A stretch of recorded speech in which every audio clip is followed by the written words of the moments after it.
মারছে, তার মুখ দেখছে, গুরুদেব কোথায়? আবার শুনেছে, প্রভু আমার গুরুদেব কোথায়? আমি তো শুধু আমার মুখ দেখতে পাচ্ছি, তোমার গুরুদেব কই? বলে ওটাই তো গুরুদেব। বলে আমি তো আপনার ভক্ত। কি বলেছে? ভক্ত আমার গুরু, তাই তো ভক্ত আমার নাম রেখেছে। সঙ্গে সঙ্গে হনুমান শ্রীরামচন্দ্রের পায়ে পড়ে গেল। গুরুদেব হয়েও হনুমানের কাছে শ্রীরামচন্দ্র অনেক শিক্ষা লাভ করেছে, তাই তাকে গুরুর স্বীকৃতি দিয়েছে ভক্তকে। অথচ সেই গুরু তার চরণে পড়ে গেছে।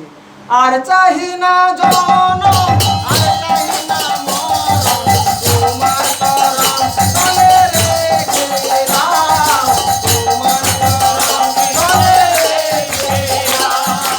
আর চাহি না জন, আর চাহি না মরণ, তোমার চরণ তলে রেখে দাও, তোমার চরণ তলে রেখে দাও। এইভাবে শ্রীরামচন্দ্র তার রাম অপেক্ষা তার নাম মহিমান্বিত তরণী সেন যখন যুদ্ধক্ষেত্রে এসেছিল, তার রথে আর সর্বত্র লেখা আছে রাম নাম। তাই কিছুতেই শ্রীরামচন্দ্র তাকে হত্যা করতে পারছে না। এত বড় বীর একটা ছোট্ট বালকের কাছে পরাস্ত হয়ে পড়েছে। বিভীষণের বুকটা কেঁপে উঠছে, এই বুঝে আমার প্রভুর গায়ে তীর বিদ্ধ করে ফেলবে আমার পুত্র তরণী সেন। কিন্তু পরিচয় লুকিয়ে রেখেছে, কারণ তার কাছে পুত্র অপেক্ষা ধর্ম বড়। ভাবতে পেরেছেন বিভীষণ কাঁপছে, কি করবো কি করবো? শ্রীরামচন্দ্র মনে হয় পারবে না, কারণ তরণী সেনের সর্ব অঙ্গে রাম নাম লেখা। শুধু বলেছে রাম নাম থেকে বিস্মৃত একটা ব্যাপারে তুমি হতে পারবে, যখন বৈষ্ণব অস্ত্রের সম্মুখীন হবে তখন তুমি রাম নাম ভুলে যাবে। আর কেউ যদি রাম নাম ভুলে যায় তার তখন রাম নাম সত্য হয়ে যাবে। যেই বৈষ্ণব অস্ত্রের কথা বলে দিল শ্রীরামচন্দ্রকে, বলেই কাঁদছে, কান্নায় ভেঙে পড়েছে, বুকটা চেপে রেখেছে পাষাণের মতো।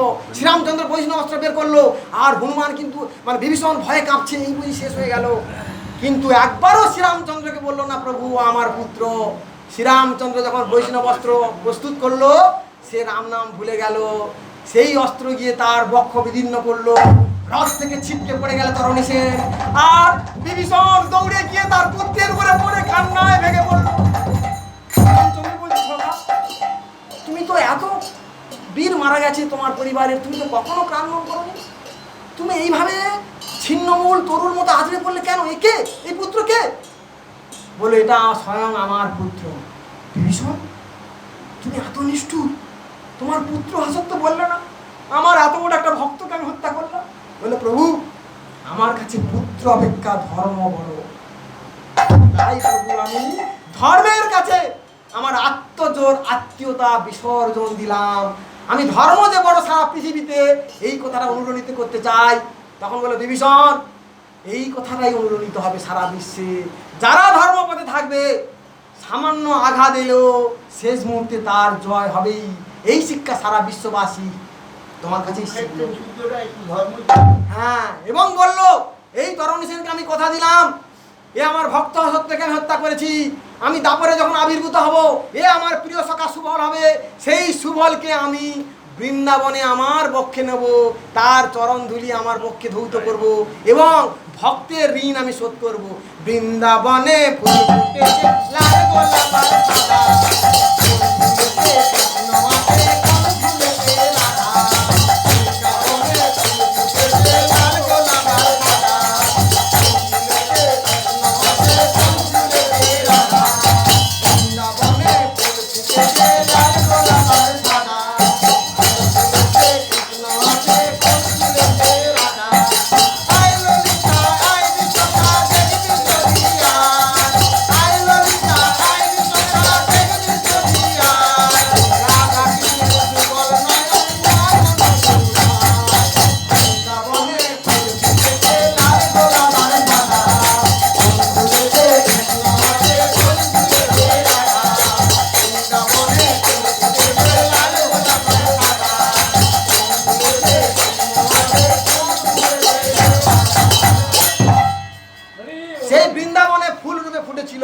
তরণী সেন সুবল রূপ ফুল রূপে বৃন্দাবনে আবির্ভূত হয়েছিল।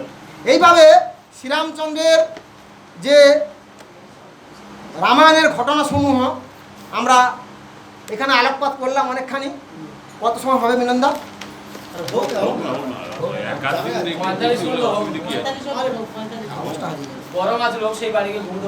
দেখুন তাহলে এই যে শ্রীরামচন্দ্র, তার অপেক্ষা তার নামটা অনেক বড়, তার আমরা প্রমাণ পেলাম।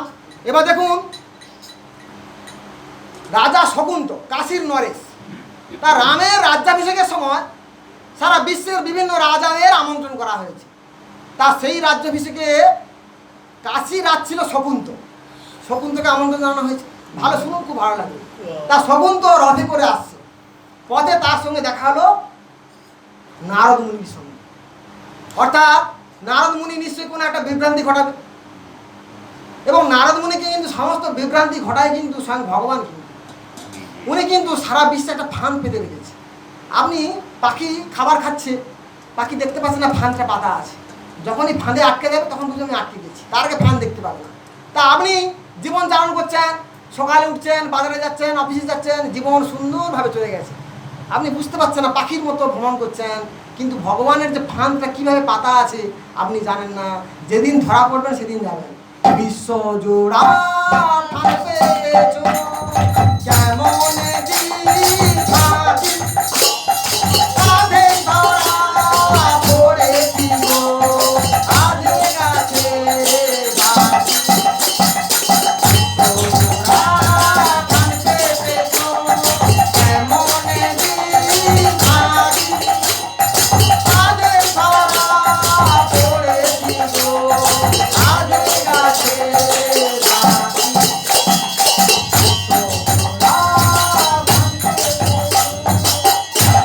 ভগবানের ফাঁদ পাতা। নারদ মুনির সঙ্গে দেখা হলো রাজা শকুন্ত। হে শকুন্ত রাজা, তুমি কোথায় যাবে? বলে আমি শ্রীরামচন্দ্রের রাজ্যাভিষেক হবে, আমি সেখানেই যাব, আমি আমন্ত্রিত। বলে আমিও তো সেই পথে যাচ্ছি, আপনার রথে একটু জায়গা হবে? বলে হ্যাঁ আসুন। এই বলে নারদ মুনিকে রথে তুলল। শকুন্তকে বলল, শকুন্ত দেখো, তুমি তো শ্রীরামচন্দ্রের রাজ্যাভিষেকে যাচ্ছ, তোমাকে একটা কথা বলি শোনো, আমার কথা শুনবে তো? বলে হ্যাঁ, আপনি দেবর্ষি নারদ স্বয়ং আমার রথে এসছেন, তাতেই আমি কৃতার্থ। হে মুনিবর বলুন, আপনার কথা আমি রাখবো, রাখবে তো? বলে হ্যাঁ। বলে দেখো, সেখানে দেখবে অনেকে আছে, সবাইকে তুমি প্রণাম করবে, কিন্তু বিশ্বামিত্র মুনিকে প্রণাম করবে। বিশ্বামিত্রকে, শ্রীরামচন্দ্রের অস্ত্রগুরু, বলে তুমি বিশ্বামিত্রকে প্রণাম করবে। বলে কেন? বলে ও তো ক্ষত্রিয় থেকে ব্রাহ্মণ হয়েছে, ওর কোনো জাত আছে, ওকে প্রণাম করবে না। কাশী নরেশ সরল মনে বিশ্বাস করেছে, সেখানে গিয়ে সমস্ত মুনিকে প্রণাম করেছে। যেই বিশ্বামিত্রের কাছে পায়ের কাছে হাত রেখে সরিয়ে দিয়েছে, আর প্রণাম করেনি। দেখুন কতটা অপমান হলো। এত মুনি বসে আছে, তার মধ্যে অন্যতম শ্রেষ্ঠ মুনি বিশ্বামিত্র, শ্রীরামচন্দ্রের অস্ত্রগুরু, তার পায়ের কাছে হাত নিয়ে হাতটা সরিয়ে দিয়েছে। বিশ্বামিত্র খুব অপমান বোধ করেছে এবং মনটাও ভারাক্রান্ত। পরে যখন শ্রীরামচন্দ্র সবার কাছে শুভ সংবাদ নেয়, কারো কোনো সমস্যা হয়েছে কিনা, এসে বিশ্বামিত্রকে প্রণাম করে বললো, হে গুরুদেব, আপনার কোনো কষ্ট হয়নি তো? আপনি কোনো আঘাত পাননি তো? বলে আমি জীবনের সবচেয়ে বড় আঘাত পেয়েছি। বলে সে কি, আপনাকে আঘাত দিয়েছে? আপনি আমার গুরুদেব, আপনাকে আঘাত দিয়েছে, এত শক্তি কার আছে? বলে হ্যাঁ, একজন আঘাত দিয়েছি। তুমি যদি আমার শিষ্য হও তাহলে সেই আঘাতের প্রতিশোধ তুলতে পারবে। তখন বলছে হ্যাঁ গুরুদেব, আমি প্রতিজ্ঞা করলাম, আমার গুরুদেবকে যে আঘাত দেবে আমি তাকে কিন্তু দণ্ড দেব। বলে তাকে কি দণ্ড দেবে জানো তো? বলে কি? বলে তাকে, গুরুদেবকে অপমান করার দণ্ড কিন্তু মৃত্যুদণ্ড, তাকে কিন্তু মৃত্যুদণ্ড দিতে হবে। বলে ঠিক আছে, তাই দেবো। কে বলুন, কে আপনাকে অপমান করেছে? বলছে কাশীর নরেশ শকুন্ত আমাকে অপমান করেছে, সবাইকে প্রণাম করেছে, আমার পায়ের কাছে হাত নিয়ে হাতটা সরিয়ে নিয়েছে। এই চূড়ান্ত অপমান, আমি অপমান বোধ করেছি। তখন বলে ঠিক আছে, কালকে কিন্তু সূর্যাস্তের পূর্বেই আমি কাশীর নরেশকে হত্যা করব। শ্রীরামচন্দ্রের ভয়ে সবাই কাঁপে। কাশীর নরেশ শকুন্ত তো জানতে পেরে গেছে, সে ছুটে গেছে নারদ মুনির কাছে। এই মুনিবর, কি সর্বনাশ হয়ে গেল, মুনির চরণে পড়ে গেছে। বলে কেন, কি হয়েছে? বলে আপনি তো বললেন বিশ্বামিত্রকে প্রণাম করতে না বললেন, আর আমি তো প্রণাম করতে গিয়ে হাতটা সরিয়ে নিয়েছি, আর তার শিষ্যদেব শ্রীরামচন্দ্র সে তো আমাকে হত্যা করবে। এই শ্রীরামচন্দ্র বলেনি, বলছে হ্যাঁ শ্রীরামচন্দ্র আমাকে হত্যা করবে। কি করবো? বলে তুমি এক কাজ করো, শ্রীরামচন্দ্রকে হত্যা করবে এই কথাটা বলবে না, তুমি অঞ্জনা মায়ের কাছে চলে যাও, হনুমানের মায়ের কাছে। তা অঞ্জনা মায়ের কাছে চলে গিয়ে মায়ের পায়ে পড়ে গেছে, মা কাঁদছে। বলে কি হয়েছে বলো? শকুন্ত বললো আমাকে একটা রাজা হত্যা করবে, আমি রাজার কোনো ক্ষতি করিনি, তবু আমাকে হত্যা করবে। বলে সে কি, এত সাহস? তুমি অন্যায় করো, তোমাকে হত্যা করবে? তুমি যাও, আমার পুত্র পবন পুত্র স্বয়ং হনুমান সে তোমাকে রক্ষা করবে। আর আমি বললো হনুমান আমার কথা অবজ্ঞা করতে পারবে না, তুমি যাও। হনুমানকে ডাকলো, হনুমান তুমি একে রক্ষা করবে তো? বলে হ্যাঁ মা, তুমি যা আদেশ দেবে তাই। বলে ঠিক আছে, একে কোন রাজা হত্যা করবে বলছে, তুমি রক্ষা করো। এবার হনুমান আছে চলো। বলে আচ্ছা বলো তো, তোমাকে কে হত্যা করে বলেছে? বলো, মা তো আমাকে বললো কথা রাখতে হবে, মাকে তো কথা দিলাম, এবার বলো দেখি কে হত্যা করে বলেছে? বলে স্বয়ং শ্রীরামচন্দ্র। বলে আরে সর্বনাশ করে দিয়েছে, আমার প্রভু তোমাকে হত্যা করবে, আমি তোমাকে রক্ষা করবো কি বলছো? তুমি এই কথাটা আগে মাকে বলনি, আমাকে বলনি, কি সর্বনাশ, আমি তো মাকে কথা দিয়েছি, কি করে রক্ষা করবো? শেষ ভরসা রাম নাম। বলে রাম নাম? বলে হ্যাঁ, তুমি চলে যাও, তুমি নদীতে দাঁড়িয়ে স্নান করে শুধু রাম নাম জপ করো। এই বলে কাশীর নরেশ শকুন্ত গিয়ে নদীতে স্নান করে এক গলা জলে দাঁড়িয়ে শুধু রাম নাম করছে। আর শ্রীরামচন্দ্র তাকে অন্বেষণ করে করে নদীর ধারে এসেছে, এসে যত বাণ নিক্ষেপ করছে কোনো বাণ কিন্তু শকুন্তকে বিদ্ধ করতে পারছে না। রাম বাণ নিক্ষেপ করে করে একবারে ক্লান্ত হয়ে পড়েছে, পরাজয় স্বীকার করে হাঁটু গেড়ে বসে পড়েছে। হনুমান কি হলো বলতো, আমি সামান্য একটা বাণ নিক্ষেপ করে শকুন্তকে হত্যা করতে পারছি না। হনুমান বলল আপনার থেকেও শক্তিমান কি ওকে রক্ষা করছে? বলে আমার থেকে শক্তিমান? বলে হ্যাঁ, আপনার থেকেও শক্তিমান কেউ ওকে রক্ষা করছে। বলে কে সে? বলে সেটা রাম নাম, রাম নাম সে উচ্চারণ করছে, এই রাম নামের শক্তি আপনার থেকে শক্তিশালী, আপনি হত্যা করতে পারবেন না। তখন বললে এদিকে সূর্যাস্ত হয়ে যাবে, কি হবে? বলছে ঠিক আছে, আমি নিজেই আত্মহত্যা করবো, যখন আমি গুরুর বাক্য রক্ষা করতে পারলাম না, আমি নিজেই আত্মহত্যা করবো। সঙ্গে সঙ্গে বিশ্বামিত্র খবর পেয়ে ছুটে এলো, বললো শ্রীরামচন্দ্র আমি আমার কথা ফিরে নিলাম, সারা বিশ্বকে জানানো যে রামের থেকে তার রাম নাম শক্তিশালী, যাতে মানুষ রাম নামটা জপ করতে পারে জীবনের শুরু থেকে শেষ পর্যন্ত, বিপদে পড়লো যাতে রাম নাম জপ করতে পারে। তাই এই শিক্ষা দেওয়ার জন্য এই কৌশল রচনা করা হয়েছিল, আমি আমার কথা প্রত্যাহার করে নিলাম। জয় শ্রীরাম। এইভাবে কিন্তু রামের থেকে রাম নাম শক্তিশালী। আর একটা ছোট্ট ঘটনা বলে শেষ করব আজকে ঘটনা। দেখুন, এটা খুব তাত্ত্বিক ব্যাপার। শ্রীরামচন্দ্র যখন বনবাসে যায়, বনবাসে গুহক চণ্ডালের আশ্রমে উঠেছে। তা গুহক চণ্ডালের আশ্রমে যখন উঠেছে, গুহক রাজা খুব খুশি যে শ্রীরামচন্দ্র লক্ষ্মণ আর সীতা মাতা এসেছে। তা গুহক তার রাজ দরবারে সুন্দর করে সজ্জা রচনা করেছে কক্ষে, শ্রীরামচন্দ্র লক্ষ্মণ সীতা মাতা বিশ্রাম নেবে। শ্রীরামচন্দ্র বলল না, আমি যদি তোমার রাজার আতিথেয়তা গ্রহণ করি তাহলে আমার পিতৃ বাক্য আমি লঙ্ঘন করি। বলে কেন? বলে বনবাসী, 14 বছর বনবাসী কোনো মানুষ রাজগৃহের সমাদর গ্রহণ করতে পারে? সেটা তো অন্যায় হবে। তাহলে এইরূপ বনবাসীর কি মূল্য? আমি নিতে পারবো না। তখন গোপ চণ্ডাল একটা বৃক্ষতলে কুশ আসন তৈরি করে শ্রীরামচন্দ্র লক্ষ্মণ আর সীতা মাতার বিশ্রামের ব্যবস্থা করে দিল। এবং রাম এসেছে এই আনন্দে তার সারা রাত ঘুম নেই। গোপ রাজা সবসময় কিন্তু ওখানে বসে বসে রামের যে কথা রামায়ণটা পরিবেশন করছে। আর সেইটা যখন পরিবেশন করছে, সেই রাজা যেহেতু স্বয়ং রাম কথা পরিবেশন করছে, সেই রাজ্যের সমস্ত অধিবাসীরা এসে উপস্থিত হয়েছে, ধনী থেকে দরিদ্র সবাই। তার মাঝখানে এসেছে একটা হত দরিদ্র মানুষ, ক্ষত ছিন্ন তার পোশাক, সেও রাজার মুখে রাম কথা শোনার জন্য সেই দর্শক আসনে উপবিষ্ট হয়েছে। সে কে? সে হচ্ছে মাধব পাটনি, যাকে জাবট বলা হয়। সেই মাধব পাটনিও এসে রাম কথা শুনছে, খুব মন দিয়ে শুনছে রাম কথা। মানে রাম নামের এত মহিমা, এবং চোখের জল ফেলছে। যখন শুনলো শ্রীরামচন্দ্রের পায়ের ধুলার পরশে অহল্যা মাতা, মানে পাথর মাতা রূপ ধারণ করেছে, কন্যা রূপ ধারণ করেছে, এইটা শোনার পরে সঙ্গে সঙ্গে সে বলে আরে সে কি, শ্রীরামচন্দ্র তার চরণ, তার ধুলো, সেটা এত বড়। এইভাবে রাম কথা শুনতে শুনতে সে গুহক চণ্ডালের কাছে এসে গুহক চণ্ডালকে প্রণাম করেছে। হে রাজন্য, আমার প্রণাম গ্রহণ করুন। বলে যাব, তুমি অনেক দিনের পরে এলে, কুশল তো? বলে হ্যাঁ, আপনার রাজ্যে আমি কুশলে আছি। আমি একদিন আপনাকে, আপনি অসুস্থ হয়ে পড়েছিলেন, আপনার সেবা করেছিলাম। আপনি বলেছিলেন না যে হে যাব, বলো তুমি আমার কাছে কি প্রত্যাশা করো? তখন আমি বলেছিলাম, প্রভু আমার মোটা ভাত কাপড়ে দিন চলে যায়, আমার ঘরে ইলেকট্রিকের আলো বা লণ্ঠনের আলো দরকার হয় না, রাতে চাঁদের আলো, দিনে সূর্যের আলো আমার ঘরে পড়ে, আমার কোনো অভাব নেই তোমার রাজ্যে, এটাই আমার শান্তি। যেদিন আমার প্রয়োজন হবে আমি চেয়ে নেব। বলে আজকে আমার প্রয়োজন হয়েছে। বলে আজকে তোমার কি প্রয়োজন? বলছে আজকে আমি তোমার কাছে সেই অপূর্ণ কথাটা পূর্ণ করতে চাই, আমার প্রত্যাশা পূরণ করুন রাজন্য। বলে বলো তুমি কি প্রত্যাশা করছো? বলছে আগামীকাল শ্রীরামচন্দ্র যখন গঙ্গা পার হয়ে অপর তীরে যাবে, সেদিন যেন গঙ্গা ঘাটে আমার তরণী ছাড়া আর কোনো নৌকা না থাকে। বলে সে কি, তোমার তরণী ভাঙা তরণী আর এই জীর্ণ তরণী অপেক্ষা করে থাকবে তোমার রামচন্দ্রের জন্য?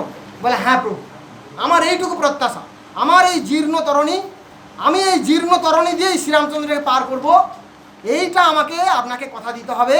ওই ঘাটে যদি সুন্দর সুন্দর তরণী থাকে, সোনার তরণী, রূপার তরণী, অনেক কিছু আছে, আপনার নিজের তরণী আছে, শ্রীরামচন্দ্র সেই তরণীতে পারাপার করবে। আমি কিন্তু চাইছি শ্রীরামচন্দ্র আমার তরণী যেন পারাপার করে। বলে তোমার জীর্ণ তরণী? বলে হ্যাঁ। বলছে এই জীর্ণ তরণীতে পাল তুলে দে রে নৌকায়, পাল তুলে দে, পাল তুলে দে রে নৌকায়, পাল তুলে দে। ওরার দেশে যাবো, গেলে যেটা পূর্ণ পাবো, রামের দেশে যাবো, গেলে পূর্ণ পাবো। পাল তুলে দে রে নৌকায়, পাল তুলে দে, পাল তুলে দে রে নৌকায়, পাল তুলে দে।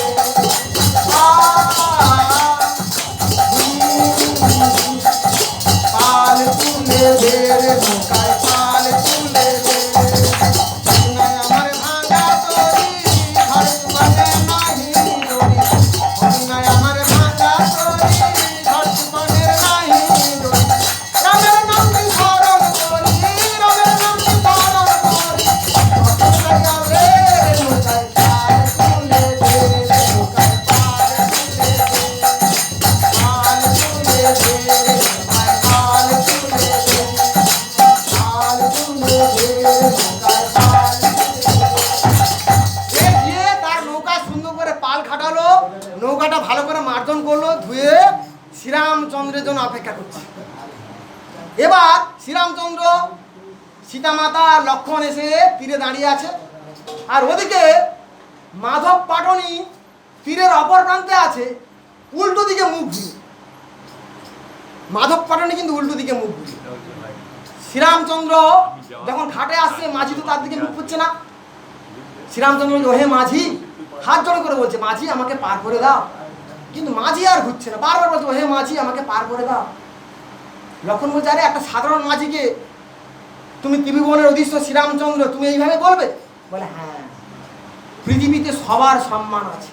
আমাদের গুরুকুলের ছাত্রদের বলি, লাগো কাজে কোমর বেঁধে, খুলে দেখো জ্ঞানের চোখ, কোদাল হাতে খাটে যারা, তারাই আসল ভদ্রলোক। অর্থাৎ আমি শিক্ষকতা করতে পারি, আপনি সমাজের ধনী ব্যক্তি হতে পারেন, কিন্তু যে মানুষটা রুটি রুজি রোজ করে করছে, যে মানুষটা আপনার সেবা করছে, যে কৃষকটা ফল ফলাচ্ছে, তার সম্মান কোনো অংশে কম নয়। কখনো ভ্যানওয়ালাকে তোমরা বলবে না হ্যাঁ ভ্যান এদিকে আয়, তাকে বলবে ও ভ্যান ভাই যাবে। প্রত্যেক মানুষকে সম্মান দেবে। আমাদের গুরুকুলের ছাত্রদের শেখায়। কোথা থেকে পাই এই তত্ত্ব? শ্রীরামচন্দ্রের কাছ থেকে। শ্রীরামচন্দ্র বলছে ওয়ে মাঝি, হাত জোড় করে বলছে আমাকে পার করে দাও মাঝি, বারবার বলছে, কিন্তু মাঝি ঘুরছে না। তখন লক্ষ্মণ অধৈর্য হয়ে পড়ছে, আরে এর সাহস কম নয় তো, একটা বানেই মাঝি বিধ্বস্ত হয়ে যাবে, এর সাহস কম নয়, ঘুরছে না। এদিকে প্রখর রৌদ্র, এ ঘুরছে না। লক্ষ্মণ চিৎকার করে এই মাঝি ঘোরাও, তুমি শুনতে পাচ্ছ না? শ্রীরামচন্দ্র তাকে থামাচ্ছে, কিন্তু লক্ষ্মণ খুব উগ্র হয়ে পড়েছে। বলে এই মাঝি তোমার কথা শুনছে না। বলে লক্ষ্মণ তুমি শুধু মাঝির দোষ দেখলে? বলে কেন, আবার কার দোষ? বলে তোমার আর সীতার দোষ নেই? তোমাদের কি বনে আসার কথা ছিল? তোমরা কি শ্রীরামের কথা রেখেছিলে? তোমরা তো রাখোনি। তুমি কেন জঙ্গলে এসেছো? সীতা কেন এসেছে? আমি তো না বলেছিলাম। তোমরা তো শোনোনি। তোমরা এত জ্ঞানী, এত শিক্ষিত হয়ে স্বয়ং শ্রীরামচন্দ্রের কথা রাখতে পারোনি। একটা মাঝি সাধারণ মানুষ, সেও তো আমার কথা লঙ্ঘন করতে পারে। আরে এটাই শ্রীরামচন্দ্রের শিক্ষা। তখন মাঝি, তখন লক্ষ্মণ চিৎকার করতে মাঝি ঘুরলো, তুমি কি শুনতে পাওনি মাঝি? বলে হ্যাঁ। বলে সে কি সাহস কম নয় তো, তুমি শুনেও ঘুরে আসো? বলে হ্যাঁ। বলে কেন? বলে যেদিন মানুষ জীবনের শেষে পৌঁছে যাবে, যেদিন সমাজ তাকে পরিত্যাগ করবে, বাড়ির লোকের কাছেও সে পরিত্যাজ্য হবে, যখন সবাই বলবে জঞ্জাল মরলে বাঁচি, যখন সে সবার কাছে পরিত্যাজ্য হবে, সে কন্ত নিরুপায় হয়ে তোমার শরণাপন্ন হবে। তুমি যাতে মুখ ঘুরে না থাকতে পারো, প্রভু তোমাকে আমি সেই শিক্ষা দিলাম। তুমি এইরূপ অসহায় মানুষ, যার চলার ক্ষমতা নাই, যে রোগগ্রস্ত, ঘরের কোনায় পড়ে আছে, সবার অবহেলায়, সেদিন সে তোমাকে ডেকেছে।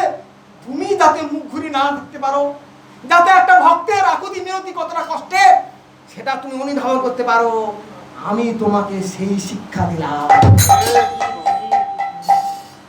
এই বলে মাঝি যখন নৌকাটা ধারে নিয়ে এলো, বললো দেখুন আপনার আমার তরণীতে ওঠার কোনো দরকার নেই। বলে ঘাটে অনেক তরি আছে, কেন আপনি আমার তরণীতে উঠবেন? আপনি চলে যান একটু, এই যে গেলে দেখবেন জল কমে গেছে, এক হাঁটু জল, ওটা হেঁটে হেঁটে পার করে দেবে। তখন শ্রীরামচন্দ্র হাত জোড়ে করে বলছে, হে মাঝি ভাই, আমি আর লক্ষণ পারবো, কিন্তু তোমার সীতা মাতা পারবে না। সে তো জননী, সে কি করে হাঁটু পর্যন্ত জল সে কি করে যাবে বলো, নারীর লজ্জা। তখন বলল, প্রভু ঠিক আছে, আপনাকে আমি নদী পার করতে পারি, লক্ষণ সীতা মাতার কোনো আপত্তি নেই, আপনার তো আপত্তি নেই, আপনার চরণ যুগলে আপত্তি নেই, কিন্তু এখানে আমার একটা শত্রু আছে, তাকে আমি নদী পার করাবো। শত্রু আবার কি?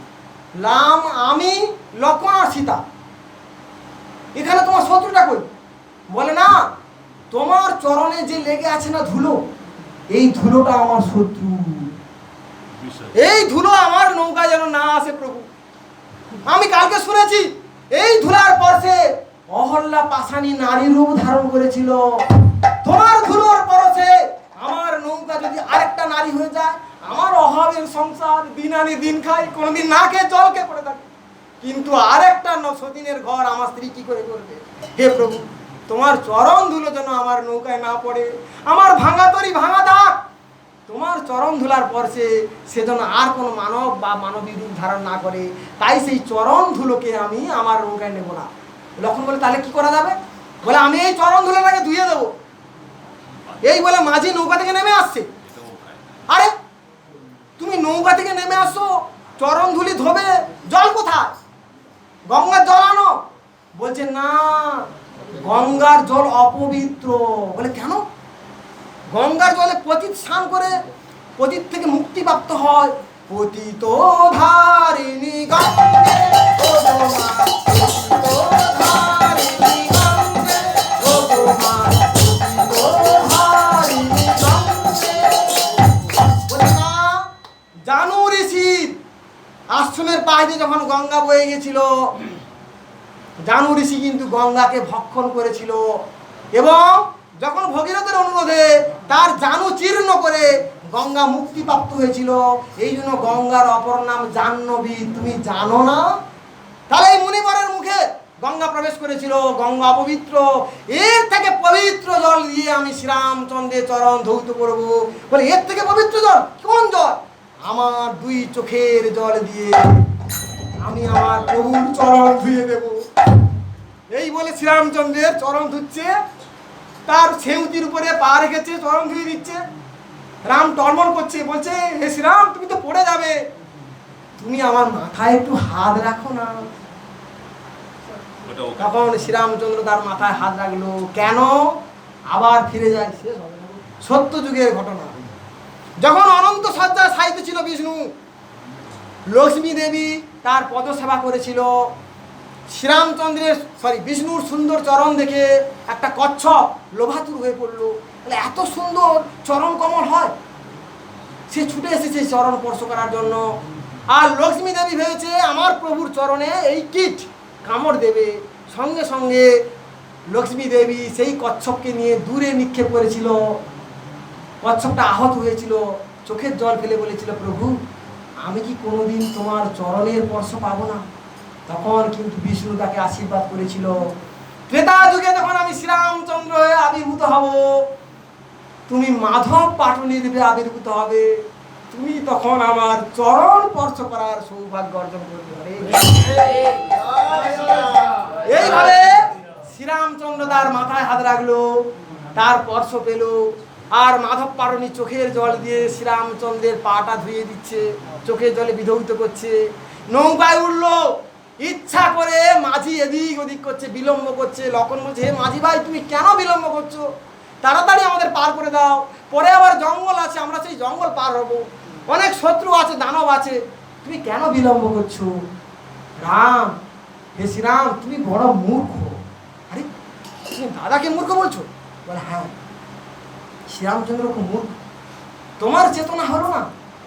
যখন জীব তোমার জন্য অপেক্ষা করে, তার প্রতিটা মুহূর্ত একটা একটা বছরের সমান হয়, একটা মুহূর্তের মধ্যে তার মৃত্যু হলে তার খুব শান্তি হয়, তুমি তখন তার কাছে আসো প্রভু, তাকে দেখা দাও প্রভু, সেই প্রতিটি মানুষের পাশে দাঁড়াও, তাকে অপেক্ষা করাও না। দিনের পর দিন সে ঘরের কোনায় পড়ে থাকে, হসপিটালের কোনায় পড়ে থাকে, রাস্তায় পড়ে থাকে, নর্দমায় পড়ে থাকে, বাড়ির লোক তাকে দেখে না। তুমি তার কাছে আসো প্রভু, কেন তুমি তাকে অপেক্ষা করাও? আজ আমি তোমাকে অপেক্ষা করাচ্ছি, এই অপেক্ষা করার কষ্ট তুমি অনুভব করো। শ্রীরামচন্দ্র তাকে থামিয়ে দিল, ঠিক আছে, আমি কথা দিলাম, যখন জীব আমাকে খুব আকণ্ডভাবে ডাকবে, মন প্রাণ দিয়ে ডাকবে, আমি তার দেহ থেকে নিষ্ক্রান্ত হয়ে তার আত্মাটাকে আমি রক্ষা করব। জীবের দেহকে আমি রক্ষা করবো না, জীবের দেহ জরা জীর্ণ পোশাকের মতো, তার আত্মাকে আমি সুরক্ষিত করে আত্মার মুক্তি সাধন করব। এবার যখন যাচ্ছে, ইচ্ছা করে নৌকাকে নাড়াচ্ছে মাঝি। আরে, তুমি নৌকা এখন নাড়াচ্ছ কেন? রামচন্দ্র, ভালো করে শুনবে, রামচন্দ্র, লক্ষ্মণ আর সীতা দেবী মাঝির দিকে তাকাচ্ছে, আর মাঝি নৌকা দোলাচ্ছে। বলছে, আমি এত সময় যে নৌকা পার করছি, আমার দিকে কেউ তাকাচ্ছে?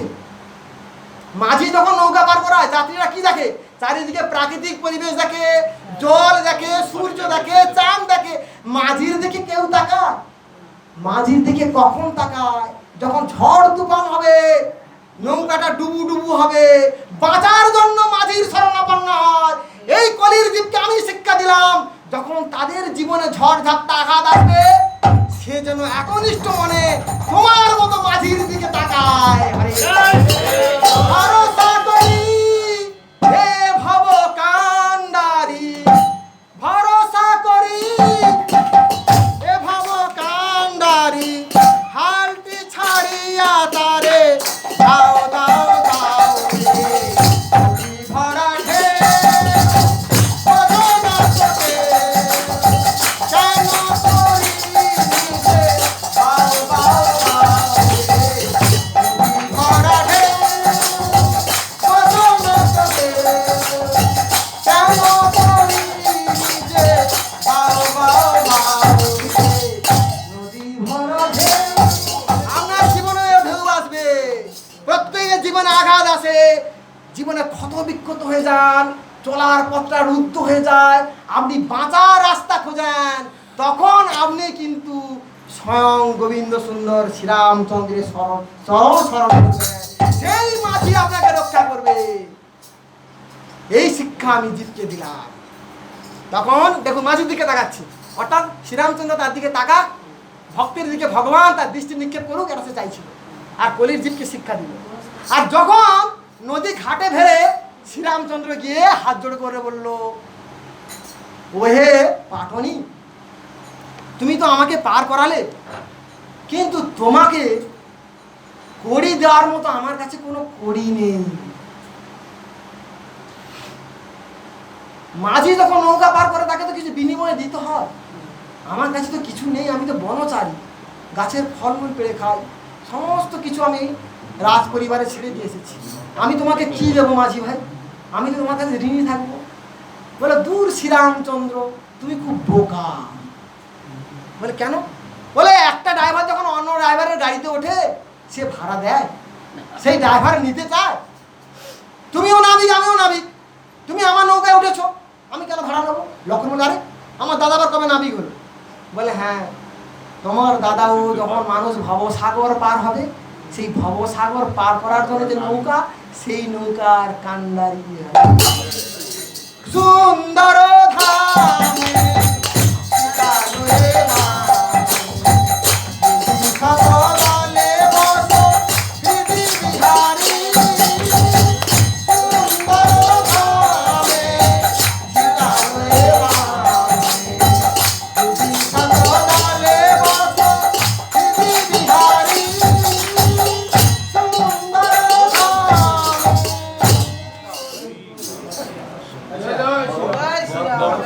একশো